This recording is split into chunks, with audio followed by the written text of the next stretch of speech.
It's a great day for the improvement of public safety, which for my job and for our city should always be our number one priority. That when I started in this job and realized the immense need we had to make sure that our officers are kept safe when they're out working, and that having the tools and equipment to do their job and to do it effectively and to keep our citizens safe, of course, is of the utmost importance. So excited to announce today that our Bearcat has arrived, the Lenco Armored Vehicle Bearcat G3. I'll allow Chief Randall and Deputy Chief Chrisman, former SWAT commander, to talk some more technical detail about the value that it brings. But I'll say as a whole, it's an exciting day for me, because when I took this job and I realized that what we were doing, and we were asking several of our officers to go into harm's way and be in very dangerous situations. That's what SWAT is to be in, to put yourself truly in the line of fire, and that we were asking them to do it in the equipment that they were in. I said then, and will say now, was probably one of the more embarrassing moments of being in this job, and that we can't. I could never say at a Rotary Club or at a State of the City address that we really prioritize public safety, and we continue to send our heroes into the line of fire in subpar equipment that doesn't keep them safe and doesn't improve safety outcomes for our citizens. So it's a very exciting day. It was a year and a half in the making. You guys may recall there was a delay due to the military needing to jump ahead of us in the list. So I guess we understand that, but excited to have it here. I know our team went up to Massachusetts, inspected it, got a chance to look through it. I know you guys in the media will have a chance to take some photos and video and look through it as well. So certainly excited to have this here with us, and I will pass it off to Chief Randall. Well, good morning, everybody. Thank you for being here at Pensacola Police Department today for this very joyous occasion. Something that's been a long time coming is what I would bill it. And, I really want to thank the mayor and his administration. The mayor has come in and made public safety a priority. And as you can see here in the city of Pensacola, public safety is a priority. Making sure our community is safe, making sure our officers has the tools they need every day to keep us and make us the fourth safest city in America. This is a long time coming. A lot of hard work went into this. I'll let Deputy Chief Chrisman talk about all the dynamics and the importance of this tool that we would be deploying with our SWAT team to make sure not only our team is safe, but the community is safe as a whole. This is a city vehicle, but it's a community vehicle as well, because that's the way we operate here as part of the community.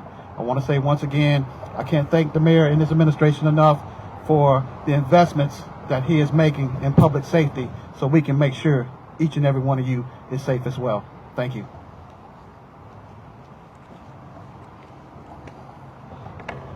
Good morning. I just want to touch on, this, to echo what they said, this has been a long time coming.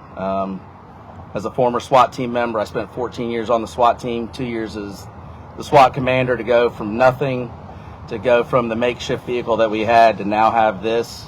Really, it ups our level of service in those kind of calls. We don't send the SWAT team to calls where everything's going great. The ability to be able to operate in very close proximity to situations from a much, much safer and stable platform. So thank you to the mayor for being not just a mayor of words and talking about public safety, but taking the action to actually improve public safety. This makes our officers safer, it makes our SWAT team safer, it makes our community safer. So thank you. All right, a couple other things real quick, and then have questions, of course.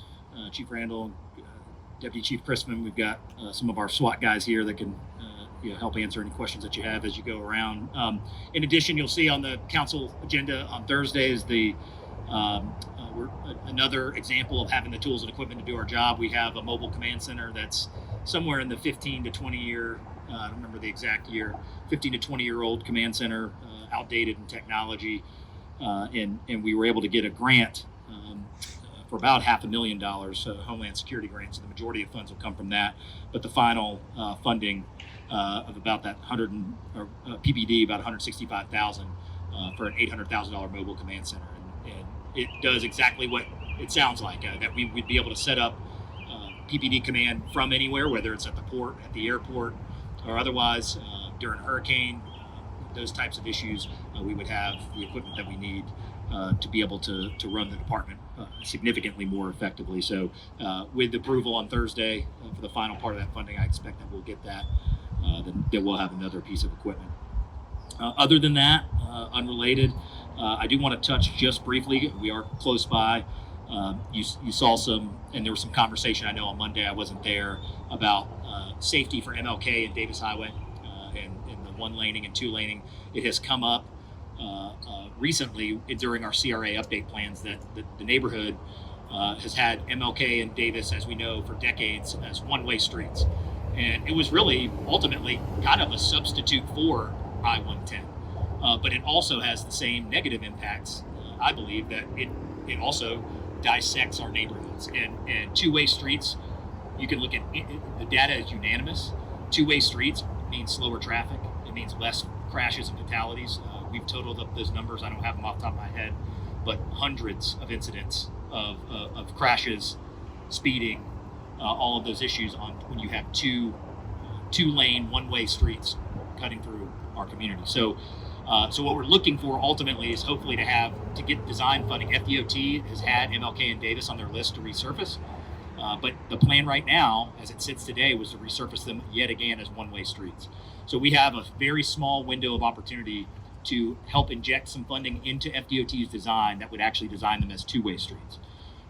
Now, we believe the lift of that construction and the cost difference is going to be significant, something like $5 or $6 million additionally, because there's lots of work that has to go into two-weighing those.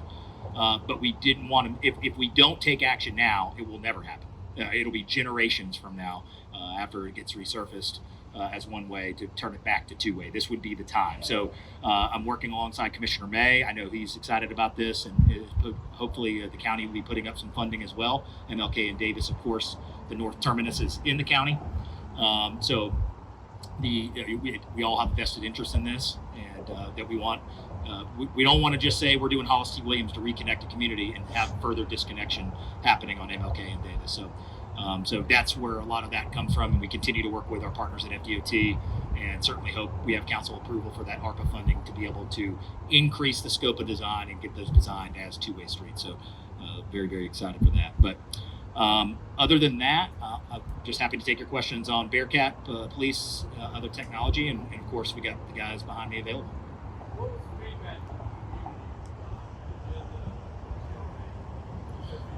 Yeah, so I mean, remember that came up, and and I think there was a little confusion that the consultant was working for the city. The consultant is the one gathering feedback from dozens, if not hundreds, of people, and so that the reason it exists on the CRA update plan is because it came. That isn't something they formulated. That's something that they've heard from the community. Is to say, so that's what a CRA update plan is come tell us what the issues are, and that stuck out as a major issue based on a UDA, what they told us.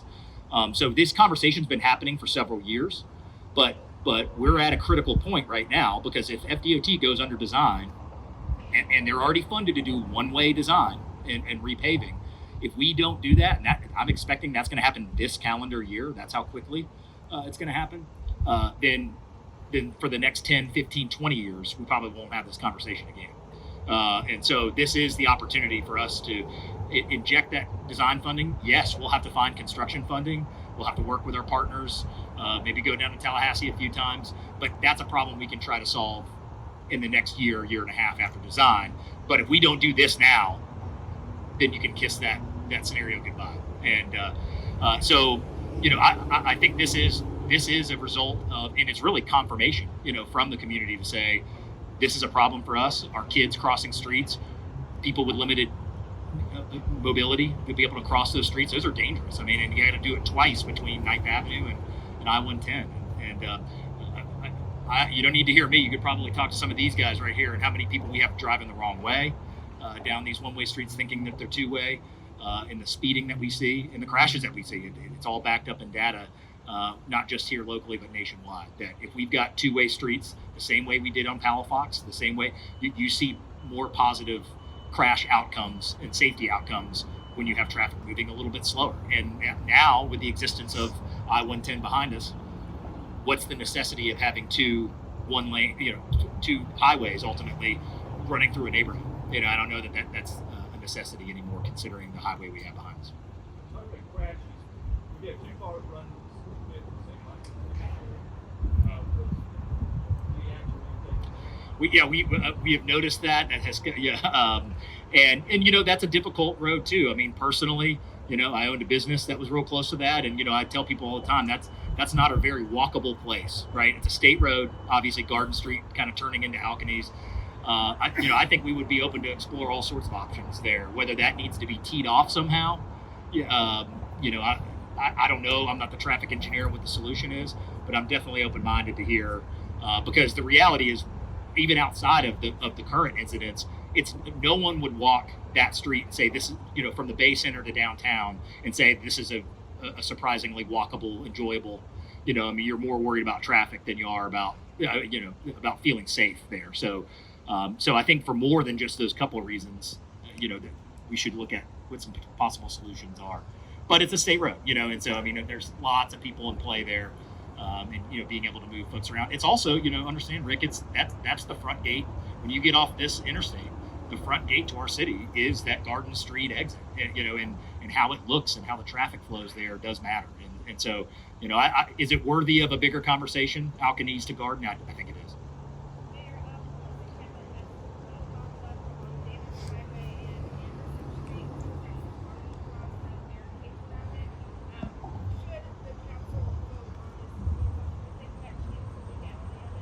Yeah, I'd have to look at that exact situation. I've been made aware of it, but if it's something that falls within the ordinance of public or private property, or private property being commercial, then I imagine that it would. And again, I think we've got to adhere by House Bill 1365. And I think if you listen to the first reading, what you heard was lots of debate and lots of anecdotes about one-off situations, right? Well, what if this happens? What if this happens? We could sit with our book of ordinances in the city and do that on every ordinance we have. We can come up with a solution. Well, what if this happens on Tuesday when it's partly cloudy, and what if this happens on a Saturday? So, ordinances are not always going to be able to be a be-all, end-all, black and white solution, but it gets us in a better place. Number one, it gets us adhered to a state law of which we're required to adhere to. And secondly is, there's plenty of scenarios right now happening in our city, in our county, where there's camping on private property without the person's permission. And so for us to be able to make available the tools that we have to people to adhere to the law, then that's what we're going to do. That doesn't mean, I believe, that we arrest our way out of homelessness. And that's a big misperception in this as well. We have community response specialists from this PPD team that go out every single day and go out and try and say, hey, how do we get you to the right place?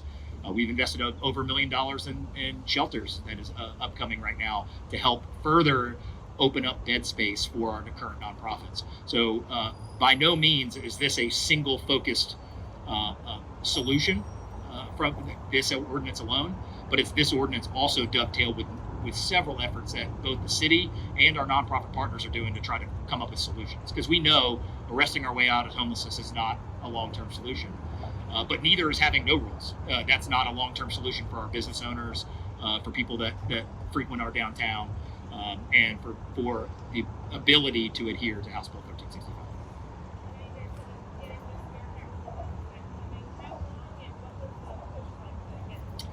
Yeah, Deputy Chief Chris can probably give you a better perspective. I believe it's been requested in the budget for 12 or 13 years. And so, but as I said, when I got here and learned that that van over there was the van that we were sending, if you were in a bank in our town, and this is kind of the question I posed early on at State of the City, is if you were in a bank that was being held, you were being held hostage, do you feel like the outcome would be better with the vehicle behind us or with that van over there? And sometimes vehicles like this, I feel, get an unfair perception that, well, is this militarization of the police? I know that was an argument rationalized for inaction before, but the reality is when this vehicle shows up, then there's lots of inaction that happens on the side of the bad guys versus feeling maybe a little more cavalier or a little more when you come into a vehicle like this. So there's just as much, I believe, positive where you can diffuse a situation and disarm a situation because you have the proper equipment, not just actually enable a situation because you don't have the proper equipment. So again, I think Deputy Chief could probably speak if you want to give maybe some perspective on how long you've been asking, but I know it's been a good dozen years or so. Yeah, the mayor's correct. My time on the SWAT team, it had been about 12 or 13 years of trying to get this vehicle to when the mayor made the decision and approved the funding for it. So that's even longer than that now. We've been waiting and trying to get this, and the mayor's exactly right. This is not an offensive vehicle. This is not a military style to go in and be an offensive weapon. This is a defensive vehicle. This is a vehicle to allow us to be able to perform rescues, to allow us to be able to negotiate with people and de-escalate with people from a safer platform. We can do that knowing that we're safe from things that happen outside of us, and it gives our officers that little bit of extra time to be able to work through situations and not have to react when you're standing behind something that quite frankly isn't going to stop a bullet, and you start getting shot at. Your reaction is going to be forced to be very much different. Now that we have this vehicle, it gives us the ability to extend some time with some things going on. It gives us the ability to negotiate from a safe, stable platform in close proximity. And if we need to go rescue people, we can do that in a safe platform now. So it gives us time, it gives us the ability to negotiate longer, it gives us the ability to de-escalate with people. And just this vehicle showing up on its own also gives that visual perception of, hey, maybe I should give up instead of trying to figure out the fight against this vehicle as opposed to what we've had in the past. The mayor's exactly right. So, and this vehicle does all those things for us. All right. Anything else? If not, I don't know how many media gets to drive it, but we'll pull straws. Thank you guys so much for being here. Thank you to our police department, do an amazing job, and certainly a great day for public safety here in the city. So thank you guys.